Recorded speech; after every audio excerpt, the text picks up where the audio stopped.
Friends, अब हम आपको टेंस के बारे में पढ़ाएंगे कि टेंस क्या चीज़ होती है। सबसे पहले हमें इसके बारे में जानना बहुत ज़रूरी है। दोस्तों, हम शुरू से ही थोड़ी बहुत टेंस पढ़ते आ रहे हैं, पर समस्या ये है कि ज़्यादातर लोगों को टेंस के बारे में पूरी और सही जानकारी नहीं मिल पाती है, जिससे उन्हें टेंस के प्रकार, टेंस के रूल आदि के बारे में समझने में भी काफ़ी कठिनाइयाँ होती है। अगर आपको भी टेंस नहीं आता है तो यकीन मानिए, अगर आप इस लेख को पूरा पढ़ रहे हैं तो आपको टेंस की 101% जानकारी हो जाएगी और आप किसी भी टेंस के वाक्य का हिंदी में अनुवाद, अंग्रेज़ी में अनुवाद यूं करके चुटकियों में करेंगे। हम सभी इंग्लिश सीखना चाहते हैं। हम चाहते हैं कि हमें भी फराटेदार इंग्लिश बोलने आए, क्योंकि आज के समय में हर एक क्षेत्र में इंग्लिश की ज़रूरत होती है, चाहे वह शिक्षा का क्षेत्र हो और गवर्नमेंट जॉब चाहिए हो या फिर कोई अच्छी कंपनी में प्राइवेट जॉब ही क्यों ना हो। हर जगह इंग्लिश का ही डिमांड होता है। ऐसे में ज़रूरी है कि हमें इंग्लिश बोलने आए, पर अंग्रेज़ी बोलने सीखने के टेंस का ज्ञान होना बहुत ज़रूरी है। मेरा मानना है कि इंग्लिश सीखने के लिए टेंस सबसे मुख्य पिलर है, जिसके बिना कोई भी इंग्लिश सीखने की कल्पना भी नहीं कर सकता। अतः मैं आपको इस लेख में कंप्लीट टेंस हिंदी में टेंस इन हिंदी सिखाने वाला हूँ। हम देखेंगे कि टेंस क्या है, what is tense in Hindi, tense के प्रकार, टाइप्स ऑफ टेंस और प्रेजेंट टेंस, वर्तमान काल, पास्ट टेंस, भूतकाल और के वाक्य ट्रांसलेशन बनाने के नियम और टेंस चार्ट आदि आपको बताएंगे।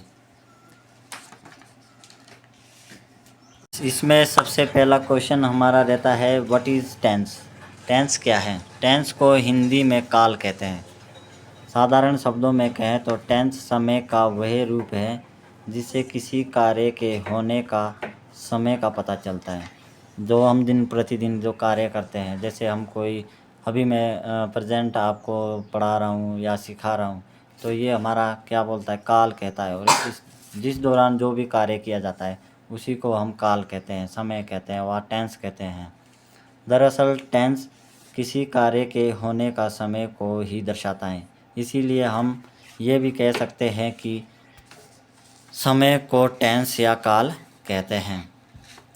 किसी भी कार्य को करने पर जब उस कार्य के होने का समय का तथा कार्य को पूर्ण या अपूर्ण होने का पता चलता है, जो भी कार्य है और उस कार्य को हम पूरा कर रहे हैं या हमारा अधूरा रह जाता है, तो उसी को हम काल कहते हैं। तो उस समय को ही टेंस कहते हैं।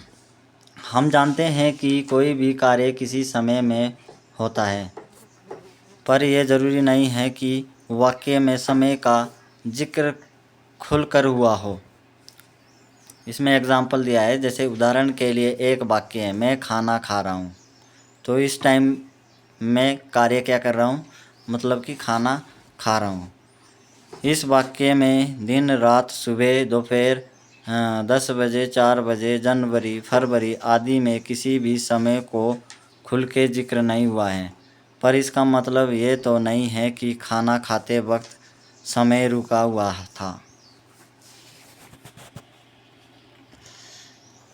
जिस भी वाक्य से किसी कार्य का जिक्र हो, उस वाक्य में समय भी ज़रूर होता है, भले ही ये छुपा रहता है। ऊपर दिए गए वाक्य में भी समय का पता चल रहा है और वह समय है वर्तमान समय, यानी प्रेजेंट टाइम। प्रेजेंट टाइम में मैं अभी जो कहा था कि मैं खाना खा रहा हूँ, तो इस टाइम में क्या कर रहा हूँ, खाना खा रहा हूँ। तो ये हमारा प्रेजेंट काल है। टेंस के वाक्य का पहचान, इसकी पहचान कैसे होती है? एक महत्वपूर्ण सवाल यही है कि आप किसी भी वाक्य को देख के कैसे पहचानेंगे कि वह वाक्य किस टेंस का है, क्योंकि टेंस के रूल से वाक्यों का ट्रांसलेशन बनाने के लिए पहले ये जान लेना होगा कि टेंस का ही है व रूल से ही ट्रांसलेशन बनेगा। जिस वाक्य में किसी कार्य का जिक्र हो टेंस का वाक्य होता है, जैसे मैं खाना खाता हूँ, वह खेलता है, राजेश सो रहा है, अमित गाना गा रहा है इत्यादि। वह टेंस हमारे जो है क्या है, प्रेजेंट में काम चल रहा है, तो इसे हम प्रेजेंट टेंस कहते हैं। टेंस जो होता है वो 3 प्रकार के होते हैं। सबसे पहले प्रेजेंट टेंस और पास्ट टेंस और फ्यूचर टेंस, वर्तमान काल, भूतकाल व भविष्य काल। वर्तमान में जो हम कार्य कर रहे हैं अभी, तो हमारा प्रेजेंट टेंस कहलाता है। और भूतकाल जो अभी मैं 1-1.5 घंटे के बाद क्लास छोड़ के चला जाऊंगा, तो ये हमारा पास्ट बन जाता है। और भविष्य जो हमारा कल, जो मैं कुछ करने वाला हूँ या कल मैं तुम्हें कुछ बताने वाला हूँ, या जो हमारे कुछ मन में भावनाएं रह जाती है, और हमारा फ्यूचर काल कहलाता है, उसे हम भविष्य कहते हैं। हमेशा दरअसल हमारा जो जीवन होता है वह 3 कालों में ही चलता है, प्रेजेंट, पास्ट और फ्यूचर में। तो इसीलिए ये टेंस देखिए, दादाजी के 3 बेटे के 3 प्रकार हैं। तो ये टेंस मानो कि ये एक जो दादाजी होता है उसके 3 बेटे हैं। कौन कौन से बेटे हैं दादाजी के? प्रेजेंट, पास्ट और फ्यूचर। तो हमें जो है दादाजी के 3 बेटों के बारे में जानना बहुत ज़रूरी है। सबसे बड़ा बेटा है प्रेजेंट, और उसके बाद छोटा बेटा है पास्ट, और उससे छोटा बेटा है फ्यूचर। तो दादाजी के 3 बेटे हमारे को याद रहेंगे, प्रेजेंट, पास्ट और फ्यूचर। तीनों के भी 4-4 भेद, और इनके आगे काम करने के तरीके भी अलग अलग है, और इसके भेद भी 4 होते हैं आगे। बेटों के 4-4 भेद होते हैं, और आइए विस्तार से समझें। प्रेजेंट टेंस, वर्तमान काल। इस टेंस में उस कार्य का जिक्र होता है जो अभी यानी वर्तमान में चल रहा होता है या किया जाता है। एक बेटा हमारा क्या करता है कि वर्तमान में चल रहा होता है, वो अभी कुछ कार्य कर रहा होता है, तो बेटा जो है अपने छोटे बेटे को जो है पास्ट के बारे में भी बताएगा, पहले अपने आप को प्रेजेंट में दर्शाता है, तो इसे हमें प्रेजेंट टेंस कहते हैं। जैसे श्याम खाना खा रहा है, अमित स्कूल जाता है, राधिका शाम को खेलने जाती है इत्यादि। इन सभी वाक्यों को देख के पता चलता है कि जो काम हो रहा है उसका संबंध वर्तमान से है। प्रेजेंट टेंस के 4 भेद। अब इसके आगे जो हमारा प्रेजेंट टेंस था, दादाजी का सबसे बड़ा पुत्र प्रेजेंट, इसके आगे 4 पुत्र और हो गए। कौन कौन से हुए? Present indefinite tense, past continuous tense, present continuous tense sorry, और प्रेजेंट परफेक्ट टेंस और प्रेजेंट परफेक्ट कंटिन्यूस टेंस। तो ये सबसे बड़ा बेटा कौन सा हुआ? Present tense. और प्रेजेंट टेंस के आगे 4 पुत्र और हो गए, present indefinite, present continuous, present perfect और प्रेजेंट परफेक्ट कंटिन्यूस। इसी प्रकार से जो है उससे ज्येष्ठ पुत्र जो दादाजी का पास्ट है, पास्ट टेंस, जिसको हम भूतकाल कहते हैं। जैसा कि नाम से ही पता चल रहा है, इस टेंस में उन कार्यों का जिक्र होता है जो पहले या भूतकाल में किया जा चुका है और वर्तमान में जारी नहीं होता। जैसे राधिका खेलने गई, वह खाता था, सोन नाच रहा था, अमित पढ़ने जाया करता था इत्यादि पास्ट टेंस के वाक्य हैं। प्रेजेंट में क्या हुआ? है, और पास्ट में क्या हुआ? था। पास्ट टेंस के भी 4 पुत्र हैं, और इसी दादाजी के ज्येष्ठ के भी आगे 4 पुत्र हुए, past indefinite, past continuous, past perfect और पास्ट परफेक्ट कंटिन्यूस टेंस। तो फ्रेंड्स, हमने अभी दादाजी के कितने बेटों के बारे में पढ़ा? 2 बेटे, जिनके आगे 4-4 पुत्र है, जो 8 बन गए हैं।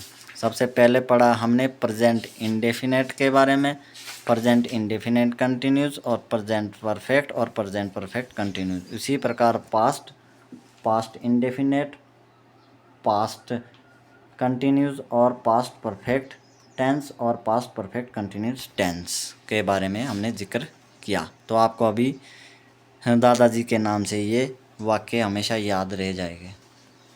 दादाजी के सबसे छोटे बेटे का नाम फ्यूचर है, जो कि भविष्य में कुछ करने वाला है।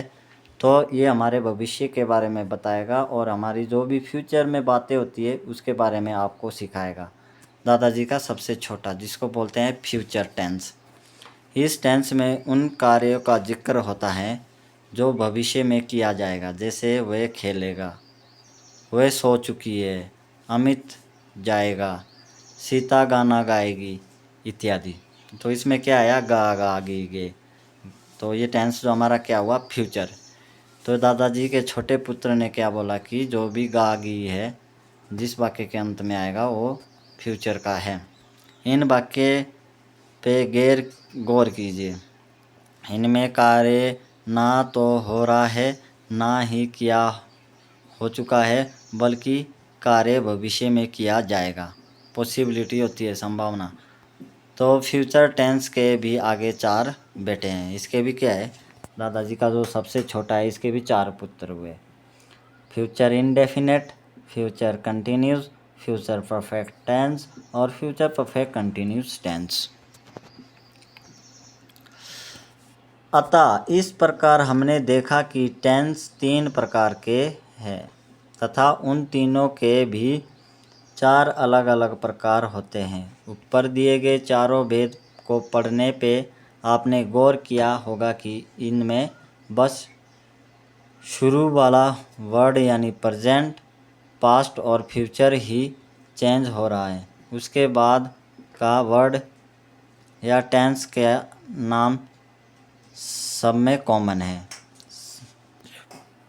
ये समझ में आया कि प्रेजेंट, पास्ट और फ्यूचर ही चेंज हो रहा है ना। बाकी प्रेजेंट इंडेफिनेट भी होता है, पास्ट इंडेफिनेट भी होता है, फ्यूचर इंडेफिनेट भी होता है, और प्रेजेंट कंटिन्यूस भी होता है, पास्ट कंटिन्यूस भी होता है और फ्यूचर कंटिन्यूस भी होता है।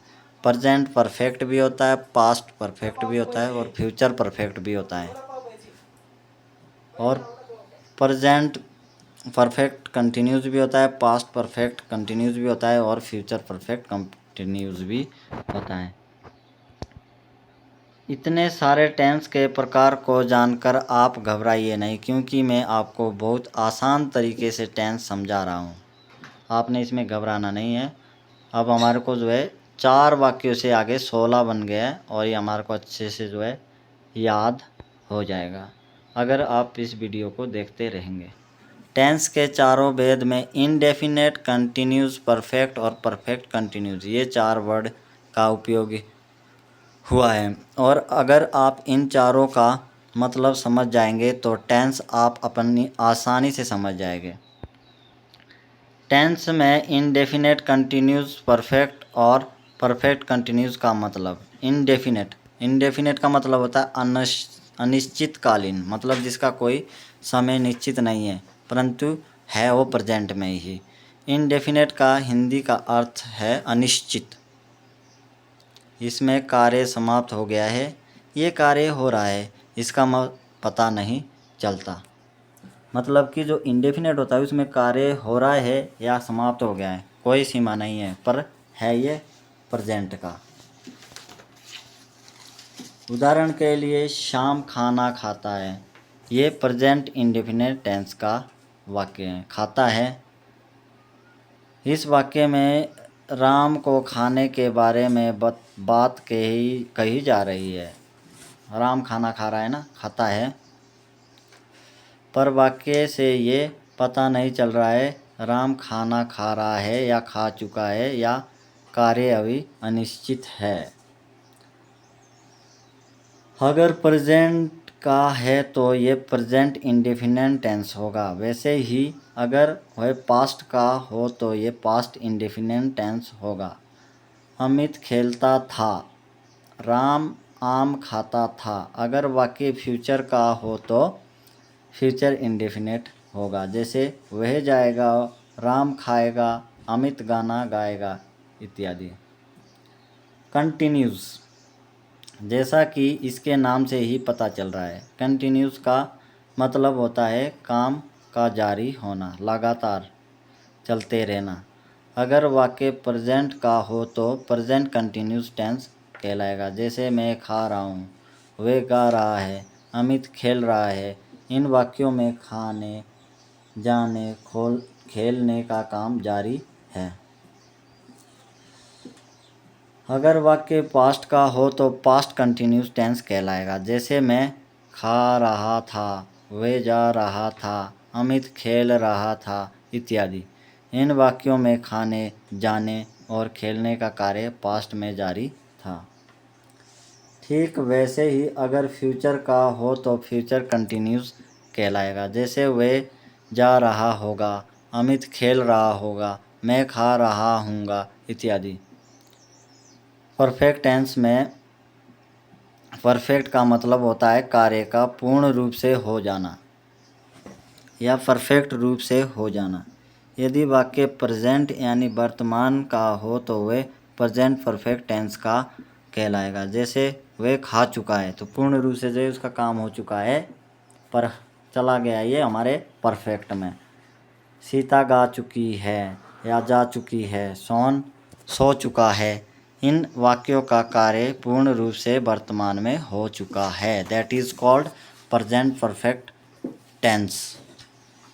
यदि वाक्य पास्ट यानी भूतकाल का हो तब वह पास्ट परफेक्ट टेंस का वाक्य कहलाएगा। जैसे वह खा चुका था, सीता जा चुकी थी, सोन सो चुका था। इन वाक्यों में कार्य भूतकाल में ही पूर्ण रूप से हो चुका था। ठीक वैसे ही यदि वाक्य फ्यूचर यानी भविष्य काल का हो तब वह फ्यूचर परफेक्ट टेंस का कहलाएगा। जैसे खा चुका होगा, सीता जा चुकी होगी, सोन सो चुका होगा। तो हमारे को प्रेजेंट, पास्ट और फ्यूचर परफेक्ट में क्या पता चला कि इसमें काम का पूर्ण रूप से हो चुका है, पर है ये हमारा परफेक्ट में। मतलब परफेक्ट का मतलब है कि हो चुका, गा चुका, खा चुका, नहा चुका, धो चुका, पी चुका। तो that is called perfect. Perfect continuous, continuous का मतलब जारी, मतलब काम हो चुका है और कंटिन्यूटी में हो चुका था। का मतलब होता है कार्य किसी समय में शुरू होकर जारी रहना, अर्थात कार्य हुआ भी है। परफेक्ट और जारी भी कंटिन्यू है। यदि कार्य प्रेजेंट यानी वर्तमान काल का हो तो वे प्रेजेंट परफेक्ट कंटिन्यूस टेंस कहलाएगा। जैसे अमित सुबह से खेल रहा है। यदि कार्य का वाक्य पास्ट यानी भूतकाल का हो तब वह पास्ट परफेक्ट कंटिन्यूस कहलाएगा। जैसे अमित सुबह से खेल रहा था। यदि बात फ्यूचर की हो तो तब वाक्य फ्यूचर परफेक्ट कंटिन्यूस टेंस का कहलाएगा। जैसे अमित सुबह से सो रहा होगा। उम्मीद करता हूँ दोस्तों आप टेंस के चारों भेद में प्रेजेंट, कंटिन्यूस, परफेक्ट और परफेक्ट कंटिन्यूस का मतलब समझ गए होंगे। इसे समझने के बाद अब आपको किसी वाक्य को देखकर वह किस टेंस का वाक्य है पहचान करने की आसानी होगी। अभी तक हम टेंस की बेसिक जानकारी सीख रहे थे और ट्रांसलेशन के रूल्स और चार्ट समझने में आसानी होगी। आइए अब हम बारी बारी से टेंस के 3 भेद और उन भेदों के भी 4 भेद के बारे में ट्रांसलेशन, रूल, पहचान, चार्ट आदि देखेंगे।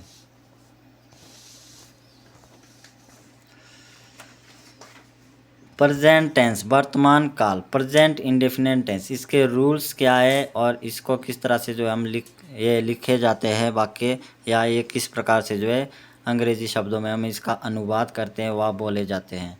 तो सबसे पहले पहचान इसकी है, प्रेजेंट इंडेफिनिट टेंस हिंदी वाक्य के अंत में क्रिया के साथ ता है, ती है, ता हूँ, ते हैं आदि आए वह वाक्य हमारे क्या होते हैं, प्रेजेंट इंडेफिनिट के। तो इसमें वर्ब के साथ जो है किसका प्रयोग किया जाता है, ता, ती, ते आदि का प्रयोग किया जाता है। वे गाता है, अब इसमें ता है लगा हुआ ना, वे जाता है, तो जाता तो ता लगा हुआ तो ये किस लग जाएगा हमारे को पता कि किस टेंस का वाक्य है, प्रेजेंट का। मैं सोता हूँ, ता हूँ है तो ये वाक्य भी प्रेजेंट इंडेफिनिट का। राधिका नहीं गाती है तो ये क्या हुआ कि है तो ये नहीं का बात आ रही है, पर ता है तो प्रेजेंट इंडेफिनिट का है, पर है नेगेटिव वाक्य। क्या आप रोते हैं तो ये हमारा जो है क्या है, इंटरोगेटिव प्रश्न सूचक वाक्य कि क्या आप रोते हैं। अमन क्यों नाचता है, और ये भी प्रेजेंट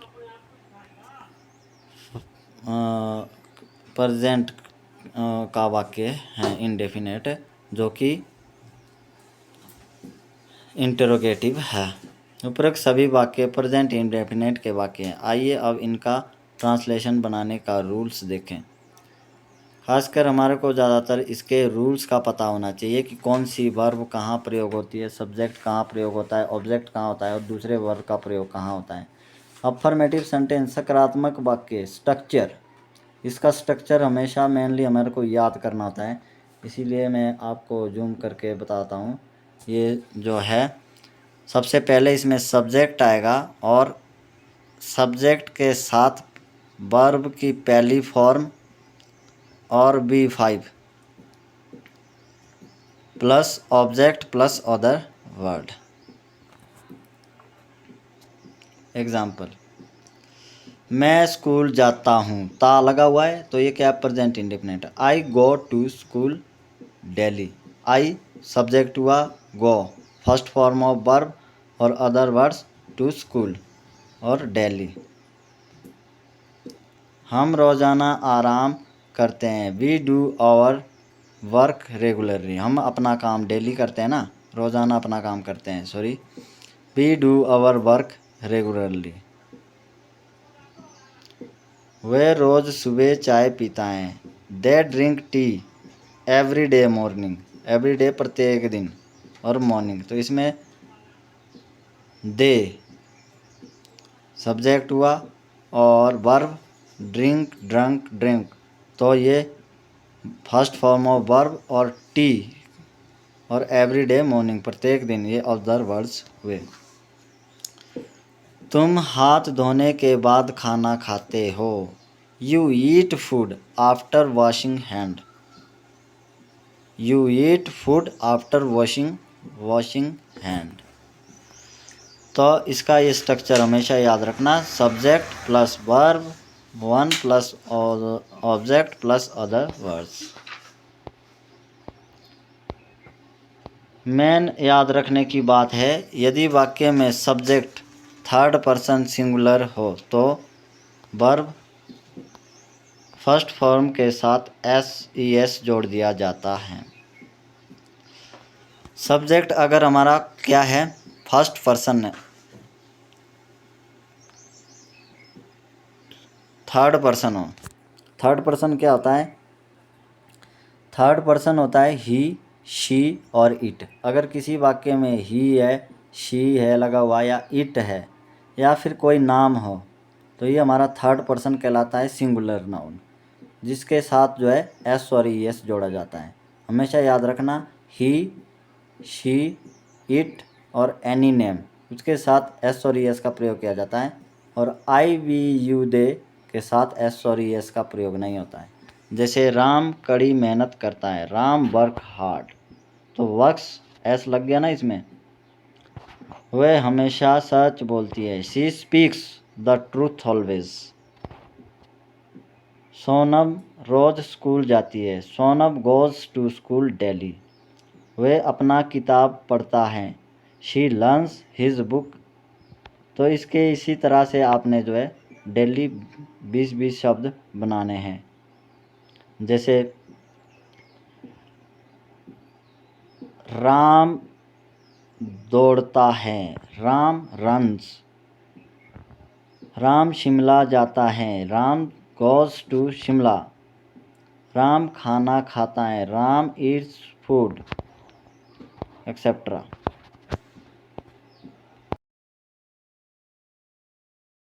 प्रेजेंट इंडेफिनेट के हम नेगेटिव वाक्यों के बारे में बात करेंगे, जिसमें नहीं का प्रयोग किया जाता है कि जो काम हम नहीं करते हैं वह कोई भी नहीं करता है।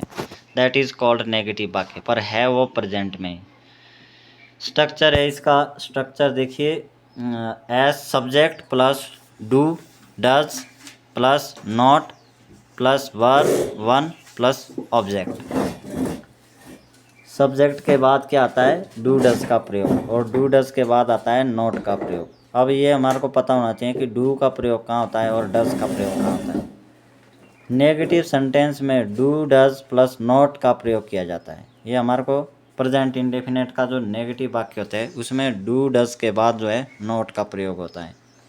यदि subject I we you they, अगर कोई भी सब्जेक्ट आई है, वी है, यू है, दे है, तो वह प्लूरल नाउन कहलाता है, और उसके बाद क्या होता है, डू नॉट का प्रयोग होता है। यदि सब्जेक्ट ही शी इट या अन्य कोई थर्ड पर्सन सिंगुलर नाउन हो तो डज का प्रयोग होता है। अब एक भाग में ले लो डू और दूसरे भाग में ले लो डज। डू में क्या आ गया, आई बी यू दे वाले कोई वाक्य हो गए, उसमें डू का प्रयोग होता है, और ही शी इट या एनी नेम हो उसके बाद जो है डज का प्रयोग किया जाता है। आई बी यू दे के साथ डू नॉट का प्रयोग, और ही शी इट एनी नेम के साथ डज का प्रयोग किया जाता है। एग्जाम्पल देखिए फ्रेंड्स, मैं रोज़ स्कूल नहीं जाता, तो आई आ गया ना इसमें, सब्जेक्ट आई, तो सब्जेक्ट के बाद क्या आएगा, डू का प्रयोग, do not, I do not go to school daily. हम रोज़ाना अपना काम नहीं करते हैं, तो हम, हमारे लिए बात हो रही है, वी, जो ऊपर भी बताया था, वी के साथ वी क्या होगा, डू का प्रयोग होगा। We do not do our work regularly. वे रोज़ सुबह चाय नहीं पीते हैं, तो वे they do not eat tea every morning. तुम हाथ धोने के बाद खाना नहीं खाते हो, you do not eat food after washing hand. वह शराब नहीं पीता है, तो वहाँ आ गया ना, ही शी इट के साथ क्या बोला था मैंने, डज का प्रयोग, तो यहाँ पे डज का प्रयोग किया गया है। He does not drink alcohol. Ramesh गाना नहीं गाता है, Ramesh does not sing a song.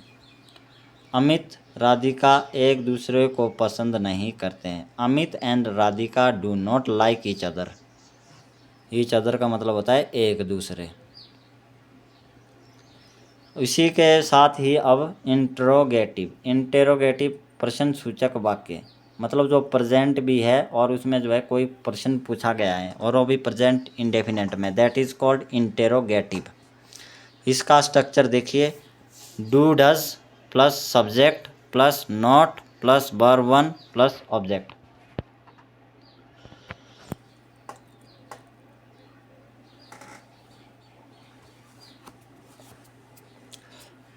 Interrogative sentence जो कि वाक्य से शुरू होते हैं, इंग्लिश ट्रांसलेशन बनाने में वाक्य के शुरू में डू या डज का प्रयोग किया जाता है। इसमें क्या होता है कि सबसे पहले डू या डज का प्रयोग किया जाता है, और इसी में भी सिंगुलर और प्लूरल का फंडा होता है।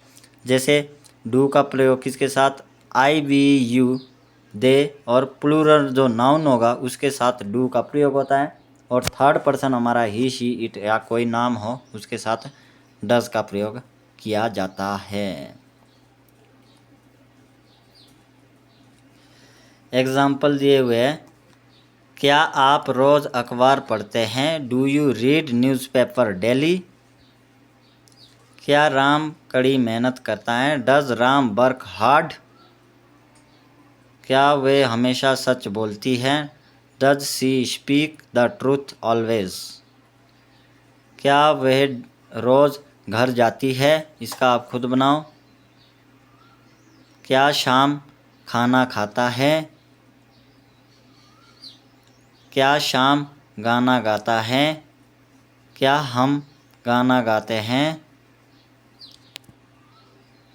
क्या हम खाना खाते हैं। क्या हम नाचते हैं। क्या वह नाचता है। क्या वे गाना गाते हैं।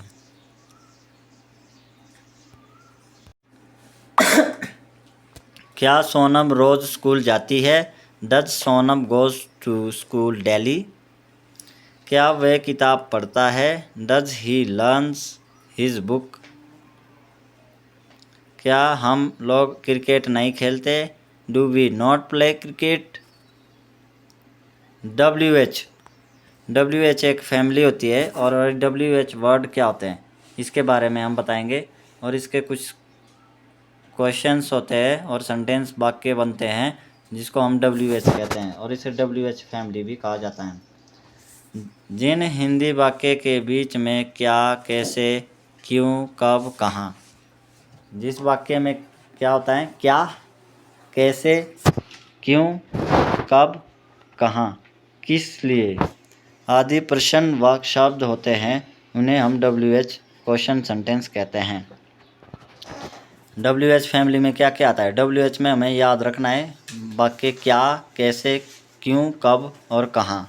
क्या, कैसे, कब, क्यों और कहाँ, किस लिए, इन वाक्यों को कहते हैं हम WH फैमिली। और प्रेजेंट इंडेफिनेट में इस प्रकार के वाक्यों का इंग्लिश अनुवाद बनाने का रूल इस प्रकार से है। स्ट्रक्चर इसका याद रखना है। WH क्यों plus do plus does plus subject plus not.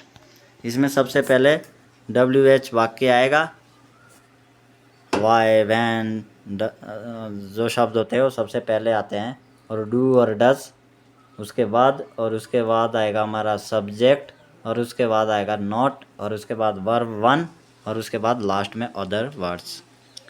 Ram कड़ी मेहनत क्यों करता है? Why does Ram work hard. तो इसमें सब्जेक्ट क्या है हमारा, ये WH फैमिली में क्या आया, वाई। और डू और डज का तो हमने पता ही है कि थर्ड पर्सन के लिए यूज़ किया है, ही नाम आया है तो ये थर्ड पर्सन है, तो इसमें डज का प्रयोग होगा। और इसमें वर्ब जो है हमारा फर्स्ट होगा, राम वर्क्स हार्ड। वह हमेशा सच कैसे बोलती हैं? How does she speak the truth always. तो हाउ हमारा क्या हुआ, WH फैमिली।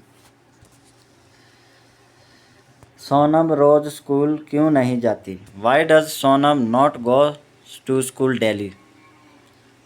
वह अपना किताब कैसे पढ़ता है? How does he read his book? Amit और मोहन रात के खाने में क्यों क्या खाते हैं? What do Amit and Sean eat for dinner? हम लोग केवल 2 दिन में ही परीक्षा की तैयारी कैसे करते हैं? How do we prepare for exam in just 2 days?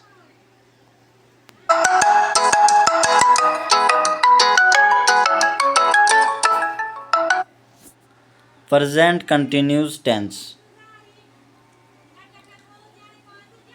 जिस हिंदी वाक्य के क्रिया के अंत में रहा हूँ, रही हूँ, रहे हैं, रहे हो, रही हो है आदि लगा रहे उसे हम प्रेजेंट कंटिन्यूस का वाक्य समझते हैं। जैसे वह जा रहा है, सीता नाच रही है, अमन सो रहा है, राधिका खेल रही है इत्यादि। तो दोस्तों वीडियो काफ़ी लंबी हो जाएगी। प्रेजेंट कंटिन्यूस में आपको अगले भाग कल बताऊँगा। धन्यवाद।